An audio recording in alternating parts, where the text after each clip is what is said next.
Mantan penyanyi cilik yang kini menjadi anggota DPRD DKI Jakarta, Agustina Hermanto atau Tina Toon digugat 10,7 miliar rupiah ke Pengadilan Niaga Jakarta Pusat. Gugatan tersebut dilayangkan oleh pria bernama Engkan Herikan.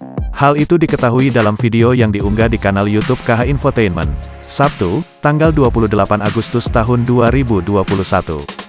Engkan Herikan yang merupakan pencipta lagu Bintang menggugat Tina Toon di Pengadilan Niaga Jakarta Pusat terkait dengan kasus pelanggaran hak cipta. Pasalnya, lagu Bintang yang dipopulerkan grup band Anima itu dinyanyikan oleh Tina Toon tanpa sepengetahuan Engkan Herikan. Kuasa hukum Engkan, Muhammad Iqbal Arbianto pun membenarkan adanya gugatan dari kliennya terhadap Tina Toon dan rekan-rekannya terkait hak cipta lagu Bintang. Iqbal Arbianto menjelaskan lagu Bintang telah diubah nama penciptanya menjadi pihak lain, bukan Engkan Herikan.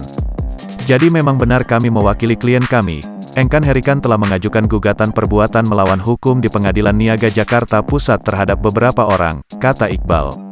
Intinya klien kami merasa dirugikan karena lagu yang diciptakan oleh klien kami, lagu Bintang, yang dipopulerkan oleh band Anima dibawakan dan dirubah nama penciptanya, yang seharusnya klien kami, Engkan Herikan, diubah menjadi nama pihak lain, tuturnya. Tak hanya Tina Toon, sejumlah pihak juga digugat oleh Engkan Herikan.